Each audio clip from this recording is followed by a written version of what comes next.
silent.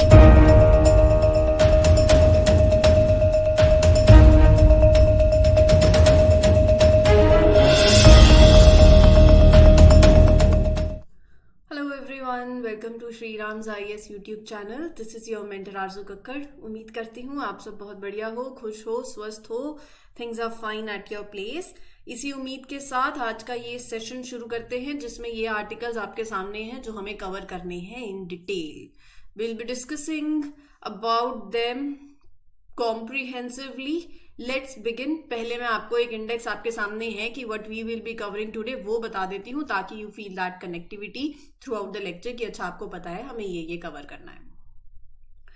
तो दो important days in fact I would say हम डिस्कस करेंगे। एक है नेशनल बर्ड्स डे, ये प्रीलिम्स के पॉइंट ऑफ व्यू से दो पॉइंटर्स हैं, और एक 8 जनवरी को होता है वर्ल्ड टाइपिंग डे। सो ये by the end of the lecture हम जस्ट गिव मी मिनट।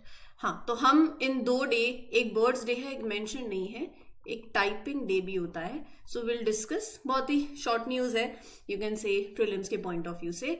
अगला जो आर्टिकल है वो है tiger reserve BRT, Biligiri Rangaswamy temple tiger reserve. कहाँ पड़ता है, कैसा फ्लोरा, वेजिटेशन, एनिमल्स कहाँ है, मतलब इस जैसे हम सारे टाइगर रिजर्व्स कवर करते हैं तो ये एक टाइगर रिजर्व है जिसके बारे में हम बात करेंगे। And why it is named this Biligiri Rangaswamy temple tiger reserve, ऐसा भी क्यों बोला जाता है वो भी हम पढ़ेंगे, क्यों न्यूज में है। न्यूज हमारे लिए as far as tiger reserve is concern उसका कॉन्टेक्स्ट इंपॉर्टेंट नहीं होता, क्योंकि वो सवाल नहीं बनेगा प्रीलिम्स में। वो क्योंकि टाइगर रिजर्व बस न्यूज में है तो हमारे लिए पढ़ना इंपॉर्टेंट हो जाता है, दैट्स इट। ठीक है। देन यू हैव प्रवासी भारतीय दिवस। तो क्या होता है, क्यों इसको ऑब्जर्व किया जाता है, इसका सिग्निफिकेंस, जो भी इससे जुड़ी हुई जानकारी है वो करेंगे। And next in news is your, just give me a minute, हाँ, वी हैव चंदूबी फेस्टिवल। सो ये चंदूबी फेस्टिवल जो है ये कहाँ मनाया जाता है, क्या इसका सिग्निफिकेंस है, ये आपसे मैच द फॉलोइंग पेयर्स में पूछा जा सकता है, इसके बारे में पूछा जा सकता है, वो कवर करेंगे। एंड एंटी माइक्रोबियल रेसिस्टेंस, ये आपके मेंस के पर्सपेक्टिव से भी इंपॉर्टेंट है और प्रीलिम्स के पर्सपेक्टिव से भी इंपॉर्टेंट है। हिंदू में ये आर्टिकल आया था, GS पेपर 2 से भी लिंक कर सकते हो, GS पेपर 3 से भी लिंक कर सकते हो। इसका ना हर एक पहलू आपका, कि पहले तो ये क्यों न्यूज में है, सर्वे कंडक्ट किया गया था तो वो सर्वे की फाइंडिंग्स हम जानेंगे। देन विल डिस्कस कि क्या क्या सरकार की पॉलिसीज रही हैं for development in various sectors, इस पर्टिकुलर सेक्टर में, and what are the issues arising out of it. तो उसके डिजाइन में, उसके इम्प्लीमेंटेशन में क्या दिक्कत आ रही है। तो पहले तो पूरा इस सर्वे की फाइंडिंग्स देखेंगे, फिर हम पढ़ेंगे एंटी माइक्रोबियल रेसिस्टेंस क्या होता है, फिर इसके रीजंस क्या है for the spread of AMR। आपको इसको एग्जाम में इलैबोरेट नहीं करना, मींस में आपको सिर्फ पॉइंटर्स पता होने चाहिए, जितने नंबर ऑफ पॉइंट्स आपके पास होंगे उतना लिख सकते हैं आप इसको, राइट। रीजंस क्या है for the spread of AMR, then what are the implications of the spread of anti microbial resistance, कि जैसे हेल्थ केयर पे इम्पैक्ट पड़ता है और इंक्रीज हेल्थ केयर कोस्ट, तो इसके इम्प्लीकेशंस क्या होंगे एंटी माइक्रोबियल रेसिस्टेंस के स्प्रेड होने के। ठीक है। फिर एज अ सिविल सर्वेंट आपको तो हर चीज को सोल्यूशन पता होना चाहिए ना, कि दिक्कतें हैं आप सॉल्व कैसे करोगे। So what are the measures that are taken to address AMR, ये आपको पता होना चाहिए। ग्लोबल मेजर्स क्या हैं और वे फॉरवर्ड आप मेंशन कर सकते हो। देखो यहाँ पे ना मैं आपको बताऊं, ये प्रीलिम्स के लिए भी इंपॉर्टेंट है। 2019 में ना UPSC ने सवाल पूछा था, आप प्रीवियस ईयर क्वेश्चंस पढ़ रहे हो, ये मैं उम्मीद करके चल रही हूं। सो 2019 में UPSC आस्क्ड कि मल्टी ड्रग रेसिस्टेंस होने के इनमें से 4 ऑप्शंस दे दिए, क्या क्या पॉसिबल रीजंस हैं। यही चीज आपने मेंस में लिखनी है और रीजन से ही UPSC प्रीलिम्स में भी सवाल डाल रही है कि which of the following reasons are the reasons for the occurrence of multi-drug resistance in pathogens in India. That was in context of pathogens, microbial pathogens. तो they are asking prelims में भी reasons के context में क्या reason है। अभी मैं आपके साथ रीजन डिस्कस करूंगी, इंपॉर्टेंट हो जाएगा। फिर उसके बाद यूपीएससी ने मल्टी ड्रग रेसिस्टेंट डिसीजेस से एसोसिएटेड 2014 में मेंस में भी पूछा था। प्रीलिम्स में भी एक सवाल आया था, और 2014 में आप मेंस का क्वेश्चन पेपर उठाना तो उसके बाद सवाल आया कि क्या ये ओवर यूज, क्या ये free availability of antibiotics without doctors prescription be contributor to the emergence of drug resistant diseases in India. मैं आपको यही क्वेश्चन दे रही हूँ। चलो, प्रीवियस ईयर ही है, यूपीएससी नहीं पूछा है, खुद का फ्रेम नहीं है। 2014 में जो यूपीएससी ने क्वेश्चन डाला था मेंस का, that I will be giving you and you have to write an answer for it. मैं आपको इसका कॉन्टेक्स्ट, इससे जुड़ी हुई पॉइंट्स आपको इस लेक्चर में समझाऊंगी, बताऊंगी, आप साथ साथ उसको लिख सकते हो, ठीक है। Will have it 1-to-1 discussion के तरीके से। देखो, हर चीज स्पून फीडिंग नहीं होती है कि मैं आपको लिख के दूं सारा मटेरियल, मैं आपको पॉइंट्स दूंगी, आप समझाऊंगी, आपको सिर्फ पॉइंट्स नोट करते जाने हैं। Are you getting my point? हम यहाँ पे कोई 8th 10th 12th ग्रेजुएशन के तो बच्चे नहीं हैं, राइट? लास्ट ईयर ग्रेजुएशन के हो सकते होंगे, जो भी है, मतलब we are able enough to understand. हम कोई 8th क्लास के बच्चे नहीं है कि हर चीज आपको एक कॉपी में हर एक चीज लिखी हुई हो, एक्सप्लेन हो, चलो जी ये पढ़ लेना, ये याद कर लेना, एग्जाम निकल जाएगा। That is not the way. ये चलाना पड़ेगा खुद से, है ना? तो यहाँ तो खुद से भी नहीं चलाना, यहाँ मैं आपको लिख बताऊंगी, आप साथ साथ सुनते जाओ, समझते जाओ, और उससे अपना एक आंसर फ्रेम करना। सॉर्टेड है? So this is how we will be proceeding in this lecture. Session अच्छा लगे तो क्या करना है, you have to mark your attendance by liking the lecture, do share it with your friends also, let others know about this session, and comment section में आपका जो भी फीडबैक हो with respect to the session वो भी आप share कर सकते हो। Moving ahead with the first article of today's lecture, that is regarding your tiger reserves. Karnataka Forest Department recently started what? Collecting green tax. Kisse? From rupees 10 from 2-wheelers and rupees 20 from 4-wheelers while entering BR Hills through BRT Tiger Reserve. Now what do you mean by BRT Tiger Reserve? तो वो हम BRT Tiger Reserve के बारे में पढ़ेंगे। Chamarajanagar district Karnataka की, वहां पड़ता है बीलगिरी रंगस्वामी टेम्पल टाइगर रिजर्व। इसका नाम जो पड़ा है ना टाइगर रिजर्व का, इट्स नेम फ्रॉम बीलगिरी, जो कि एक वाइट रॉकी क्लिफ है जहां पर एक टेम्पल है लॉर्ड विष्णु का, जिनको वहां पर रंगस्वामी बोला जाता है लोकली। तो वहां से पड़ा Biligiri Rangaswamy temple tiger reserve, right? ये आप मैप में लोकेट करना, आपको मालूम पड़ेगा। ये आपको वेस्टर्न घाट्स और ईस्टर्न घाट्स के बीच का bridge, it is situated in the middle of western Ghats and eastern Ghats in south India, right? And was wild life sanctuary, it was constituted 1974 में। तो BRT wild life sanctuary was declared a tiger reserve 2011 में। 2011 में इसको tiger reserve declare किया, 1974 में इसको wild life sanctuary declare किया। Eastern Ghats और वेस्टर्न घाट्स के मिडल में पड़ता है ये, और नाम आता है from Lord Vishnu, Rangaswamy locally बोला जाता है। तो Rangaswamy temple tiger reserve Chamarajanagar district Karnataka की है, वहां पर ये टाइगर रिजर्व है। आपका होमवर्क क्या है? मैप में इसको देख लेना, कर्नाटका के जितने इंपॉर्टेंट टाइगर रिजर्व्स हैं वो भी घूम लेना, मैप में लोकेट कर देना, बस पता चल जाएगा अच्छा ऊपर नीचे आगे पीछे दाएं बाएं कहाँ पे है और कितने टाइगर रिजर्व्स हैं। रही बात यहाँ के वेजिटेशन की, तो आपको ड्राई डेसिडियस टाइप वेजिटेशन देखने को मिलेगा, अगल बगल थोड़ा moist deciduous, semi evergreen, evergreen, shola patches भी देखने को मिलेंगे। तो ये है कुछ फ्लोरा के नाम, और ये हैं एनिमल्स, प्लांट्स और एनिमल्स के नाम है, जैसे tiger, elephant, barking deer, spotted deer, bison. देखो आपको ना ये थोड़ी चीजें पता होनी चाहिए कि अच्छा बाइसन ज्यादा कहाँ देखने को मिलते हैं। तो एक मतलब आई रिसीव्ड क्वेश्चन कि मैम फ्लोरा फना भी याद करने पड़ेंगे क्या? You should have a general sense of understanding कि बाइसन ज्यादा क्या साउथ में देखने को मिलते हैं, नॉर्थ में ज्यादा देखने को मिलते हैं। एटलीस्ट इतना पता हो ना, तो कल को सिटिंग इन एग्जाम कोई भी सिचुएशन हो तो बेस्ड ऑन दिस ऑल्सो क्या पता आप एलिमिनेशन के मेथड से अपने आंसर पे पहुंच जाए, है ना? तो ये थोड़ा सा आइडिया होना चाहिए कि अच्छा ये टाइगर रिजर्व, ये टाइगर्स कहाँ मिलते हैं, पैंगोलिन्स इंडिया में कहाँ पाए जाते हैं, राइट? तो 4 हॉर्न एंटीलोप कहाँ पाए जाते हैं, बाइसन कहाँ होते हैं, थोड़ा सा एक जनरल आइडिया अपने माइंड में जरूर रखें। और रही बात वेजिटेशन की, तो जब आप मैप में लोकेट करोगे ना कि अच्छा चलो यहाँ पर पड़ता है कोई भी एक टाइगर रिजर्व, तो वेजिटेशन आपको खुद ही पता होगी। फिर पता है कि नहीं पता है कि यहाँ आपको इधर एवरग्रीन फॉरेस्ट देखने को मिलता है, थोड़ा सा अंदर चले जाओगे सेमी एवरग्रीन फॉरेस्ट देखने को मिलेगा, राइट? तो वो तो अल्पाइन वेजिटेशन आपको कहाँ देखने को मिलेगी, और वहीं पर आपको कैसे, वहां कौन से टाइगर रिजर्व्स हैं। वेजिटेशन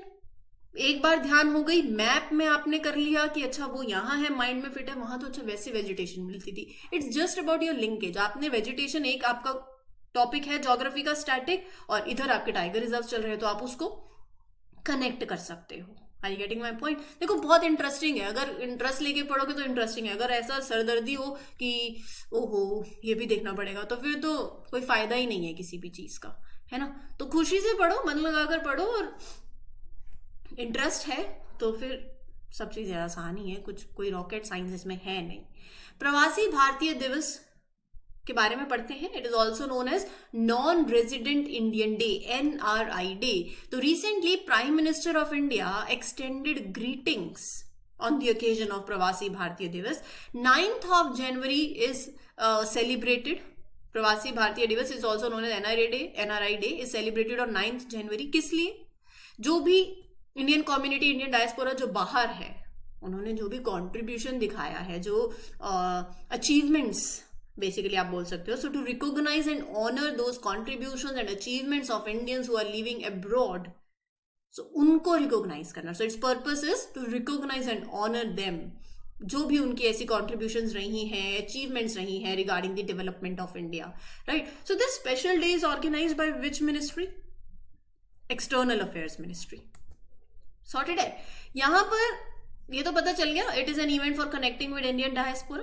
इस सेलिब्रेशन का एक अपना सिग्निफिकेंस भी है, क्योंकि महात्मा गांधी ने जब साउथ अफ्रीका से रिटर्न किया इंडिया में 1950 में, सो उसको भी कोमैमोरेट करने के लिए होता है। So the day also commemorates the return of Mahatma Gandhi. यहां से आप गई आपकी हिस्ट्री।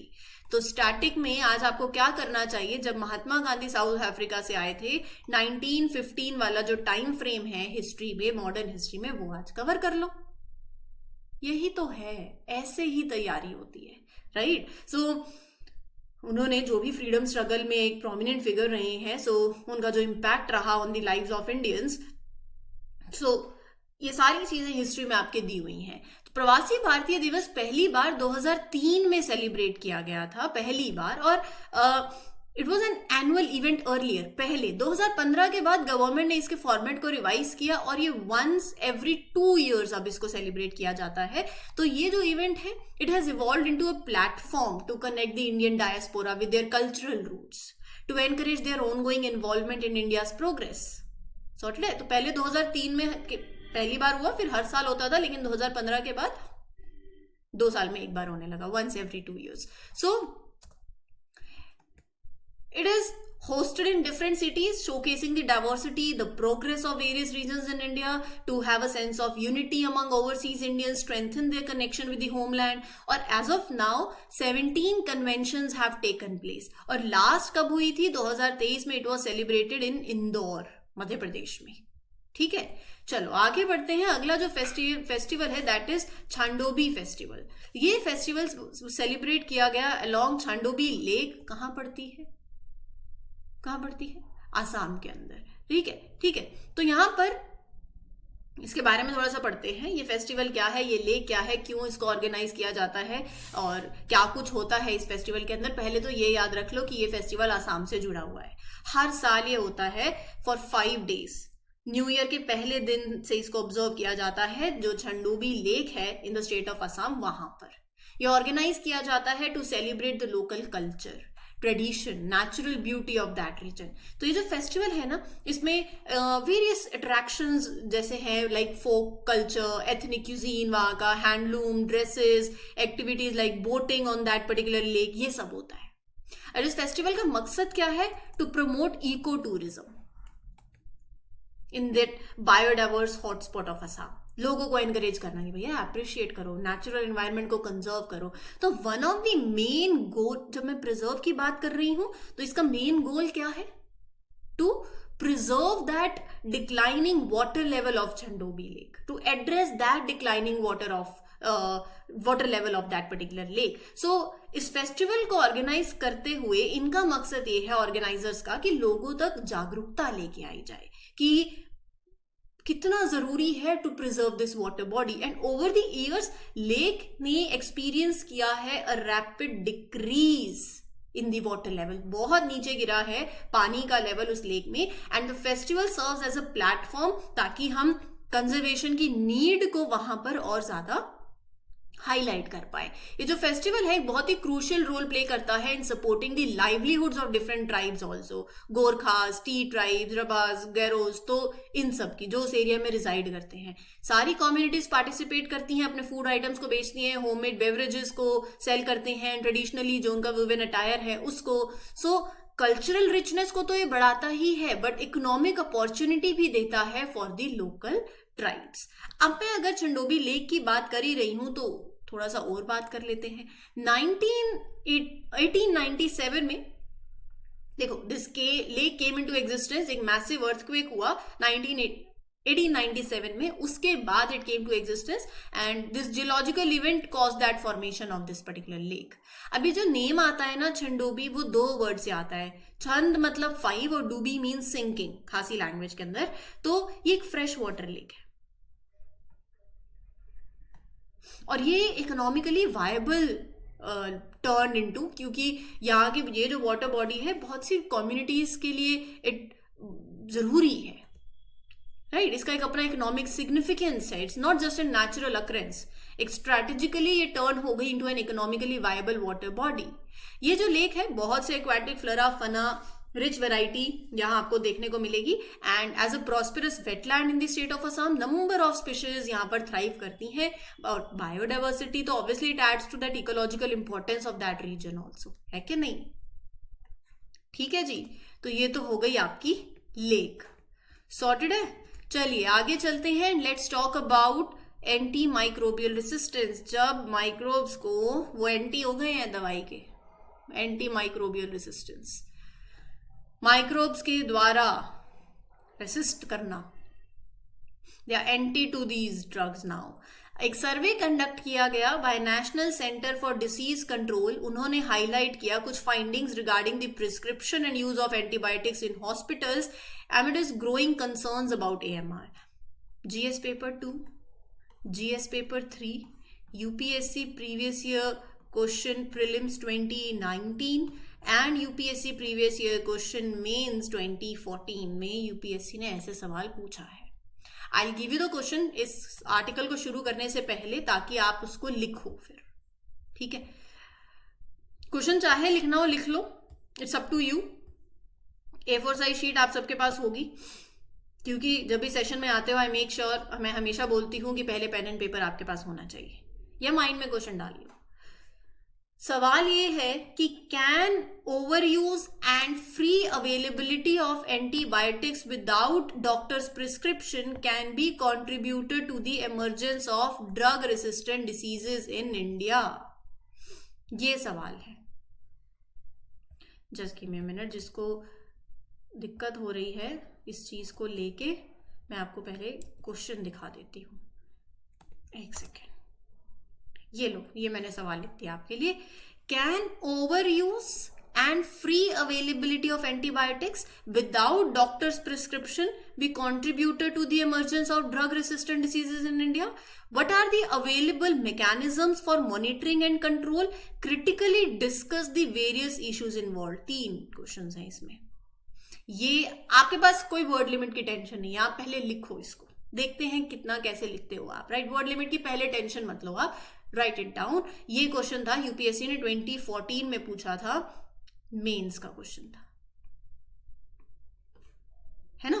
तो अब चलते हैं जो सर्वे ने बताया है ना, सर्वे क्या कहता है। ये पॉइंट्स हैं आपके पास, इस पे डिस्कशन करते हैं और ये अपने आंसर्स में आप लिख सकते हो। तो just listen to me carefully so that I can explain you. लिखा सब कुछ हुआ है, अभी सर्वे की फाइंडिंग्स को आपको नोट डाउन करने की जरूरत नहीं है, सर्वे की फाइंडिंग्स यहां सामने है। पहला तो सर्वे की फाइंडिंग क्या कहती है, फर्स्ट इज कि more than half of the surveyed patients, मतलब 55% लगाओ, उन्हें एंटीबायोटिक्स दिए जाते हैं not to treat that existing infection, but एक प्रिवेंटिव मेजर की तरह दिए जाते हैं कि वो इन्फेक्शन नहीं हो। समझ रहे हो आप, प्रिवेंटिव यूज। और जो रिमेनिंग पेशेंट्स है 45% एंटीबायोटिक्स रिसीव करते हैं फॉर थेराप्यूटिक पर्पसेस, मतलब they are given to treat कि अच्छा ऑलरेडी एग्जिस्टिंग इन्फेक्शन है। कुछ दिया जाता है कि इन्फेक्शन नहीं हो इसलिए, और कुछ दिया जाता है कि एग्जिस्टिंग इन्फेक्शन है इसलिए। अब एक small percentage of patients antibiotic prescription patterns की बात करें, पहला तो आ गया आपका प्रिवेंटिव यूज ऑफ एंटीबायोटिक्स, दूसरा है antibiotic prescription patterns. 6% patients were prescribed antibiotics after that specific bacteria जो इलनेस कॉज कर रहा है वो डायग्नोसिस के थ्रू कंफर्म हो गया। उसको बोलते हैं अपन डेफिनेटिव थेरेपी, क्योंकि वो प्रूव हो गया ना कि भैया है, वो दवाई दे दी है। But 6% of the patients were prescribe antibiotics. Majority of the patients का क्या सिस्टम है? 94%। अब जो मैं बताने जा रही हूँ इसको बोलते हैं एम्पेरिकल थेरेपी। इसके टाइम इसमें क्या होता है, 94% पेशेंट जो है वो एंटीबायोटिक रिसीव करते हैं without confirm diagnosis of that exact bacteria. Doctors क्या करते हैं, डॉक्टर्स प्रिस्क्रिप्शन देते हैं based on their clinical assessment of the, अच्छा लाइकली कॉज हो सकता है, कोई प्रूवन नहीं है, based on their clinical assessment वो देते हैं। That is 94% case, right. ये दिखा रहा है कि how antibiotics are being used in hospitals and highlight ये जो एरियाज हैं कि कहां पर अपने को इंप्रूवमेंट करने की जरूरत है टू एड्रेस द ये प्रॉब्लम है। सर्वे ने भी बता दिया। फिर उसके बाद मतलब मुझे ये समझ आ गया कि we have lack of that specific diagnosis. 94% patient जो रिसीव करते हैं antibiotics before doctors could confirm the specific cause of their illness, मतलब एंटीबायोटिक्स जो है they were often given without knowing कि एग्जैक्टली क्या इन्फेक्शन पेशेंट को है। ये सर्वे कह रहा है, मैं नहीं कह रही हूं। फिर there is variation among the hospitals also. बहुत डिफरेंस है कि कैसे हॉस्पिटल्स प्रिस्क्राइब एंटीबायोटिक्स। कुछ हॉस्पिटल्स प्रिस्क्राइब करते हैं antibiotics to all the patient 100%, कुछ 37% पेशेंट, मतलब others did so for only 37। मतलब एंटीबायोटिक प्रिस्क्रिप्शन में भी इनकंसिस्टेंसी है। एंटीबायोटिक प्रिस्क्रिप्शन प्रैक्टिसेस में बोलूंगी, डिफरेंट हॉस्पिटल्स में वेरिएशन हो रखा है। ये a large proportion of the prescribed antibiotics, I am talking about this now। अच्छा पहले मैं एडमिनिस्ट्रेशन मेथड की एक बात करती हूँ कि 86.5% of the prescribed antibiotics were given to the patients through methods other than orally such as injections के थ्रू। सो ये हाईलाइट करता है कि मेनी पेशेंट्स एंटीबायोटिक रिसीव करते हैं directly into their blood stream rather than taking it by mouth. जैसे हम खाते हैं ना एंटीबायोटिक्स, दवाई ऐसे लेती नहीं, इंजेक्शन के थ्रू डायरेक्टली ब्लड स्ट्रीम में जाती है। ड्राइवर्स ऑफ एएमआर, तो ये सर्वे एम्फेसाइज कर रहा है कि one of the main reason behind the development of this antibiotic resistance is the inappropriate use of antibiotics, excessive use of antibiotics. मतलब एंटीबायोटिक्स लिए जा रहे हैं ऐसे टू ऑफन, अच्छा जुकाम हो गया एंटीबायोटिक ले लो, और लेनी भी है कि नहीं कोल्ड में एंटीबायोटिक, जहां जरूरी नहीं है वहां ले लिया। So it leads to bacteria becoming resistant to them. Now, what do you mean by antimicrobial resistance? Let's talk about it. सर्वे पता चल गया, अब चलते हैं जहां पर आपकी बारी आती है। You have to note it down. ये सुन लो, एंटीमाइक्रोबियल रेसिस्टेंस क्या है। माइक्रो ऑर्गेनिज्म हो गया ना, बैक्टीरिया, वायरस, फंगई, पैरासाइट्स, वो इन ड्रग्स के रेसिस्टेंट हो जाते हैं। दवाई असर नहीं कर रही, स्ट्रॉन्ग डोज लेते हैं, second line of drug, third line of drug, वही है एंटीमाइक्रोबियल रेसिस्टेंस। जब micro organisms become resistant to the drugs that are used to treat the infection, इसका मतलब medicines that were suppose to kill और control these harmful micro organisms वो effective नहीं है। और जब micro organism develop that resistance तो usual treatments that doctor use वो काम नहीं करेगा, वो वर्क नहीं करेगा, और उसकी वजह से जो इन्फेक्शन है वो लास्ट करता है लॉन्गर, और फिर बीमारी को ट्रीट करना मुश्किल हो जाता है। एएमआर ये जो है ना, ये एक नेचुरल प्रोसेस है। जैसे जैसे बैक्टीरिया इवॉल्व हो गया over time, the more they are expose to drugs the better they become at surviving and resisting the effect of those medicines. Micro organisms जो डेवलप कर लेते हैं रेसिस्टेंस टू मल्टीपल ड्रग्स, उनको कभी कभार हम सुपर बग्स भी बोलते हैं, सुपर बग्स, राइट, क्योंकि स्टैंडर्ड मेडिकेशन उन पे असर ही नहीं कर रही है। टॉप 10 थ्रेट्स में एएमआर एक थ्रेट आता है, टॉप 10 में। समझ रहे हो आप कितनी ज्यादा जरूरत है to address the issue on a world wide scale. क्या रीजंस है, अब बात करते हैं इसके रीजंस पे। क्या रीजंस है, क्या कारण है कि एएमआर स्प्रेड होने के? पहला तो कि there is high prevalence of communicable diseases. लिख लो ये पॉइंट, कम्युनिकेबल डिसीजेस बहुत ज्यादा हो चुकी हैं, टीबी, डायरिया, रेस्पिरेटरी इन्फेक्शन, जिनमें एंटीमाइक्रोबियल ड्रग्स की रिक्वायरमेंट रहती है। सो जो वाइड स्प्रेड अक्रेंस है ना इन बीमारियों का, इसका मतलब क्या है? Lot of people need treatment contributing to development of resistance. दूसरा, पब्लिक हेल्थ सिस्टम का ओवरबर्डन. जब पब्लिक हेल्थ सिस्टम ओवरलोड हो जाता है ना, इट में struggle to perform that detail diagnosis, test होते ही नहीं है. फिर क्या होता है, ब्रॉड स्पेक्ट्रम एंटीबायोटिक्स का यूज होता है इंस्टेड ऑफ टारगेटेड ट्रीटमेंट, वो चीज. तीसरा, हाइजीन मेजर्स नहीं है, पुअर इन्फेक्शन कंट्रोल प्रैक्टिसेस हैं. हाइजीन मेजर्स हॉस्पिटल्स में, क्लिनिक्स में नहीं है, जहां पर वो जो resistant bacteria it can easily spread, and this contributes to the problem, क्योंकि infections that is caused by these bacteria become harder to control them. Fourth one is injudicious use. आपने एंटीबायोटिक का कोर्स जो है incomplete किया, unnecessary use या तो ऐसा किया, आप पावरफुल एंटीबायोटिक्स लेते गए जिसकी वजह से it will encourage the development of resistance. Right, कभी कभी ना डॉक्टर भी due to pressure from patients दवाई लिख देंगे ऐसे एंटीबायोटिक्स की. फिर ना एंटीबायोटिक्स विदाउट प्रिस्क्रिप्शन भी इजीली अवेलेबल है. फिफ्थ पॉइंट, राइट, जब प्रॉपर गाइडेंस के patients can easily get that antibiotics, obviously it will lead to these things, it will further fuel these things. Awareness नहीं है लोगों में, मॉनिटरिंग सिस्टम इतना effective नहीं है to challenge, to keep track of this thing. फिर इससे होगा क्या? चलो ये तो हो गया, फिर इसके इम्प्लीकेशंस क्या होंगे, क्या होगा इससे? हेल्थ केयर पे इंपैक्ट पड़ेगा, पीपल में face longer periods of sickness, more severe symptoms, है ना. मतलब AMR can make antibiotics less effective against bacterial infections like pneumonia, urinary tract infections, skin infections. बहुत ज़्यादा चैलेंज हो जाएगा टू ट्रीट. दूसरा, इंक्रीज हेल्थ केयर कॉस्ट हो जाएगी क्योंकि वो दवाई असर नहीं कर रही, फिर उसके बाद ट्रीटमेंट्स और ज़्यादा चलेंगे. Third one, medical procedures. AMR add the risk to certain medical surgeries, cancer chemotherapy, organ transplant, वो they become more dangerous, right? क्योंकि some of these infections are not responding too well to these standard antibiotics now. फिर treatment options में भी फिर limitations हो जाना. तो ये सारी दिक्कतें हैं. सॉल्व कैसे करें? What are the measures to solve it? Come up with the measures. Government क्या मेजर्स लेकर आई? National action, national programme on AMR containment, we had national action plan on AMR, antibiotic stewardship programme है, right, ban on inappropriate fixed dose combinations. तो ये कुछ सरकार के initiatives और प्रोग्राम्स हैं. ग्लोबल मेजर पे भी है, world anti microbial awareness week होता है, global anti microbial resistance and use surveillance system WHO ने लॉन्च किया था, ग्लास 2015, राइट. तो ये कुछ चीजें हैं, बट ओवरऑल करना क्या है? अगर आपसे पूछा जाए 5 पॉइंट बताओ, एंटीबायोटिक की सेल को रेगुलेट करो, एजुकेशन कैंपेन्स लाओ, and implement programs in hospitals and clinics carefully to monitor and optimize कि how antibiotics are being used. मतलब सर्विलियंस को भी एक्सपैंड करो और नई टेक्नोलॉजीज को भी डेवलप करना बहुत ज़्यादा ज़रूरी है. ठीक है जी, तो ये हो गया आपका AMR.